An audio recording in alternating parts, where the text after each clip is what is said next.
ಬೋವಿ ಲಂಬಾಣಿ ಕೊರಚ ಕೊರಮ ಸಮಾಜಗಳಿಗೆ ಏನು ನಿನ್ನೆ ಮುಖ್ಯಮಂತ್ರಿಗಳ ನೇತೃತ್ವದಲ್ಲಿ ಸಭೆ ನಡೆದಿದೆ. ಆ ಸಭೆಯಲ್ಲಿ ಮೀಸಲಾತಿಯನ್ನು 3 ಭಾಗಗಳಾಗಿ ಘೋಷಣೆ ಮಾಡಿದ್ದಾರೆ. ಅದರಲ್ಲಿ ಈ 4 ಸಮಾಜಗಳಿಗೆ ಅಘೋರವಾದಂತಹ ಅನ್ಯಾಯ ಆಗಿದೆ. ಬಿಜೆಪಿ ಸರ್ಕಾರ ಇದ್ದಾಗ ಬಸವರಾಜ ಬೊಮ್ಮಾಯಿ ಮುಖ್ಯಮಂತ್ರಿ ಆಗಿದ್ದಾಗ ಒಳ ಮೀಸಲಾತಿ ಜಾರಿ ಮಾಡಿದ್ರು. ಬೋವಿ ಲಂಬಾಣಿ ಕೊರಚ ಕೊರಮ 4 ಜಾತಿಗಳಿಗೆ 4.5% ಮೀಸಲಾತಿ ಕೊಟ್ಟಿದ್ರು. ರೈಟ್ ಸಮುದಾಯಗಳಿಗೆ 5.5%, ಲೆಫ್ಟ್ ಸಮುದಾಯಕ್ಕೆ ರೈಟ್ ಸಮುದಾಯಕ್ಕೆ 5.5%, ಲೆಫ್ಟ್ ಸಮುದಾಯಕ್ಕೆ 6% ಮೀಸಲಾತಿ ಕೊಟ್ಟಿದ್ದರು. ಮತ್ತು ಅನ್ಯ ಜಾತಿಗಳಿಗೆ ಸಣ್ಣ ಜಾತಿಗಳಿಗೆ 1% ಮೀಸಲಾತಿ ಕೊಟ್ಟಿದ್ದರು. ಆದರೆ ನಾಗಮೋಹನ್ ದಾಸ್ ವರದಿ ಕೂಡ ಅವೈಜ್ಞಾನಿಕವಾಗಿತ್ತು.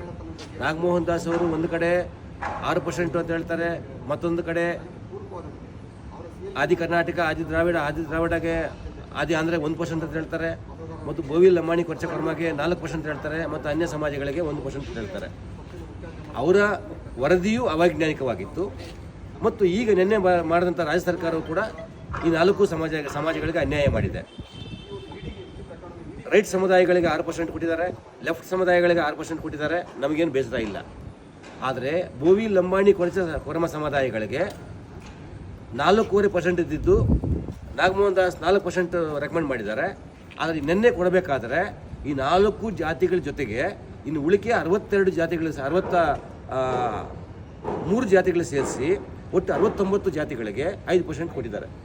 ಒಟ್ಟು ಇದು ಸಮಾಜಕ್ಕೆ ಘೋರವಾದಂಥ ಅನ್ಯಾಯ. ಬೋವಿ ಸಮಾಜದ ಒಬ್ಬ ಸಚಿವರಾಗಿ ಶಿವರಾಜ್ ತಂಗಡಗಿ ಅವರು ಅವರ ಚೇರು ಉಳಿಸ್ಕೊಳ್ಳೋಕ್ಕೋಸ್ಕರ ಅವರು ಬೋವಿ ಸಮಾಜಕ್ಕೆ ಅನ್ಯಾಯ ಮಾಡಿ ಬೋವಿ ಸಮಾಜಕ್ಕೆ ಅನ್ಯಾಯ ಆದರೂ ಕೂಡ ಮೌನವಾಗಿ ಅವರು ಮುಖ್ಯಮಂತ್ರಿ ಸಿದ್ದರಾಮಯ್ಯ ಹತ್ರ ಶಬಾಷ್ಗಿರಿ ತಗೊಳ್ಳಿಕ್ಕೋ, ಡಿ ಕೆ ಶಿವಕುಮಾರ್ ಹತ್ರ ಶಬಾಷ್ಗಿರಿ ತಗೊಳ್ಳಿಕ್ಕೋ, ಬೋವಿ ಸಮಾಜಕ್ಕೆ ಒಬ್ಬ ಮಂತ್ರಿಯಾಗಿ ಇದ್ದುಕೊಂಡು ಬೋವಿ ಸಮಾಜಕ್ಕೆ ಶಿವರಾಜ್ ತಂಗಡಿ ಅವರು ಅನ್ಯಾಯ ಮಾಡಿದ್ದಾರೆ. ಇದನ್ನು ಬೋವಿ ಸಮಾಜದ ರಾಷ್ಟ್ರೀಯ ಅಧ್ಯಕ್ಷರಾಗಿ ನಾನು ತೀವ್ರವಾಗಿ ಖಂಡಿಸ್ತೇವೆ.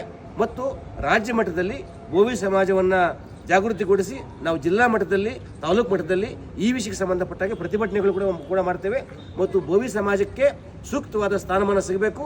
ಬೋವಿ ಕೊರಚ ಕೊರಮ ಸಮುದಾಯಗಳಿಗೆ ಹೇಗೆ ಬಿಜೆಪಿ ಸರ್ಕಾರದಲ್ಲಿ 4.5% ಮೀಸಲಾತಿ ಕೊಟ್ಟಿದ್ದರು, ಆ ಮೀಸಲಾತಿಯನ್ನು ಸಿಗಬೇಕು. ಆ ನಿಟ್ಟಿನಲ್ಲಿ ನಾವು ಹೋರಾಟವನ್ನು ಮಾಡ್ತೇವೆ. ಮತ್ತು ಶಿವರಾಜ್ ತಂಗಡಗಿ ಅವರನ್ನ ನಾವು ಅವರ ಕುರ್ಚಿ ಉಳಿಸ್ಕೊಳ್ಳಿಕ್ಕೋಸ್ಕರ ಸಿದ್ದರಾಮಯ್ಯನವ್ರಿಗೆ ಡಿ ಕೆ ಶಿವಕುಮಾರ್ ಹತ್ರ ಶಬಾಷ್ಗಿರಿ ತೆಗೆದುಕೊಳ್ಳೋಕ್ಕೋಸ್ಕರ ಅವರು ಮೌನವಾಗಿದ್ದಾರೆ. ಇದನ್ನು ನಾವು ಕೂಡ ವಿರೋಧ ಮಾಡ್ತೇವೆ. Okay sir, thank you.